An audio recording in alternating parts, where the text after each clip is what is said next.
Ang bawat reklamo may katapat na solusyon. Ito ang itimbre mo kay Tulfo. 3 buwan nang walang ilaw ang presinto sa Southville, sa Muntinlupa City. Kaya ang mga pulis doon napilitang makisaksak na lang ng kuryente sa kanilang mga kapitbahay. Pero maging ito, hindi nila nabayaran din. Lalo pang lumala ang sitwasyon dahil pati ang water supply at telepono ng presinto pinutol na rin. Ito, panoorin nyo. Every time po na dumadaan kami doon, nakikita ko yung presinto namin. Wala po siyang kuryente. Nakikita ko yung mga pulis nasa labas po sila ng pintuan ng presinto. So paano po kung halimbawa sa gabi merong insidenteng kunyari may nagkagulo, tapos doon iimbestigahan. Paano may iimbestigahan yung mga tao ngayon kung walang kuryente sa loob? Hindi nakabitan ng ilaw. Wala rin tubig. Ito, sa tingnan nyo, wala kang computer, wala kang dito, walang radyo, wala lang. Parang hindi ba handa na i-turn over talaga sa... Para bigyang liwanag ang problemang yan, makausap natin si Superintendent Eleazar Mata, Chief of Police ng Muntinlupa. Magandang umaga, Sir Kernel. Magandang umaga rin po, Sir Rafi. Opo. Opo. Sir, walang kuryente, walang telepono, walang tubig for so many months. Opo. On the other hand, hindi po ako naging sarcastic, sir, hanga pa rin po ako sa inyo, sir. Bakit kanyo? Hindi kayo humingi ng tulong sa Lord eh. Sa gambling Lord, sa wedding Lord, sa mga Lord. Kasi yung iba, didiscard yan, hihingi ng tulong sa mga illegalista eh. Buti kayo hindi. Wala kung wala, ano po. Anyway, seriously speaking, ano po. Bakit po ganun, sir? Ganito po kasi yan, as a backgrounder, yung NHA Compact, yung Community Police Assistance Center, okay, was occupied by the police nung term na ni former President GMA. Okay. Parang request yan ni Vice President Noli de Castro at that time na magpagawa from the city, from the Muntinlupa. So pinandingan niya na magpagawa ng binggan sa loob ng Housing Authority. Yung National Housing Authority, national government ang project nila. Nagpagawa yung natin, kaya lang po, yung patapos na yung term nila, parang nakiusap pa si Vice President during that time na baka pwedeng i-occupy na ng police, although hindi pa na-turn over ng kontratista Colonel, yung building. Colonel, excuse me, you're missing the point. Ang gusto kong malaman, sir, at gusto malaman ng mga viewers natin, wala po bang budget ang PNP pambayad po sa telephone bills, sa kuryente, sa tubig?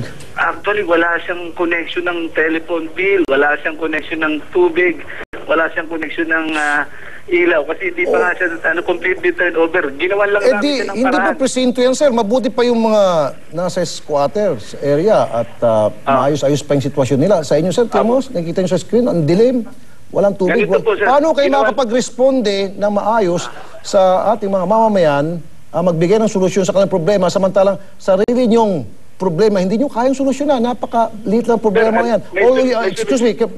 All you have to do, Colonel, sir, kung talaga madiskarte ka, tumawag ka kay Chief PNP o dili kaya tumawag ka kay Mayor, baka si Mayor may matulong. Diskarte lang ang tawag dyan. Nagawa na po namin yan ng paraan, sir. Actually, kami doon sa cooperative. Nag-jumper kami. Nag-jumper kayo? Hindi jumper. Yung sub-linya kami, sub-linya from the cooperative who is beside the building nung Okay. Nung after ng election, nakakonect na kami dyan. Ito lang mga last few months, naputulan na nagkaroon ng utang kasi nag-iba-iba yung commander. Hindi namin na ituloy. Okay, nagkaroon ng utang. Bakit to? Saan napunta yung budget at bakit inutang yung pambayad? May nagbulsa? Medyo na-mismanage ata nung former mga commander dyan kasi nagpalitan yan. Kung sa may recollection, siguro mga 4 na commander na nagpalitan ngayon dyan eh. Lately ngayon si Chinangan na. Okay, so kawawa naman po kayo, sir? Kumbaga, minanan nyo lang problema, ano po? Opo. So sa tingin nyo, sir, kailan ba magkakaroon ng solusyon yung problema yan at magkakaroon na kayo ng kuryente? Kawawa naman kayo, sir. Awang-awa po kami. as the soonest possible time, gagawa ko nga po ng paraan na may reconnect muna for the meantime dun sa may cooperative. Pero may application na rin po tayo dyan in coordination with the City Engineering Office sa Meralco po. Kaya lang yung Meralco, medyo sa procedure lang, medyo matagal kasi may mga board reso pang hinahanap, mga valid ID, mga document design ng building. Kaya hindi pa na-process ata ng Meralco outright. Kaya po initially, makikiusap po ako personal dun sa may presidente ng cooperative para ma-reconnect yung linya namin dyan.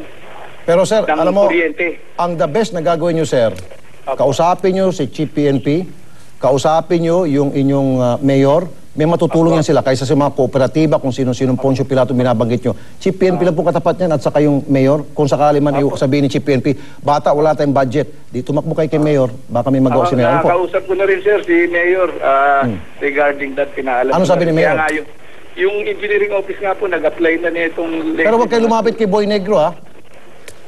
Hindi ko kilala yun. Okay. Basta lapit lang kay mayor, hingi ka ng tulong, baka may matutulong. May magagawa si mayor. Kaya na po sa engineering... Okay, sa engineering ha. Basta sir, gawa nyo na po agad ng paraan. Anyway, may makausap pa tayo.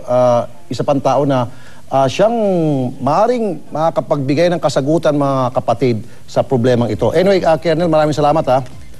Okay, kasi nga naman, mga kapatid, nakakaawa po talaga yung sitwasyon dyan sa Muntinlupa. Nakita nyo naman po, madilim. Tapos yung mga pulis nasa labas, nagpapapaypay, sabi nga ng mga complainant. At pagkatapos po, pupunta yung mga complainant, hihingi ng police assistance. Hindi lang makita yung mga pulis dahil madilim, nawawala. Yung iba siguro, pupunta pa sa kalapit na beer house. Doon, baka magpalamig. Di ba? Tama ka nga dyan. Parang nakakaawa nga considering kasi sila nga yung security force talaga doon sa area.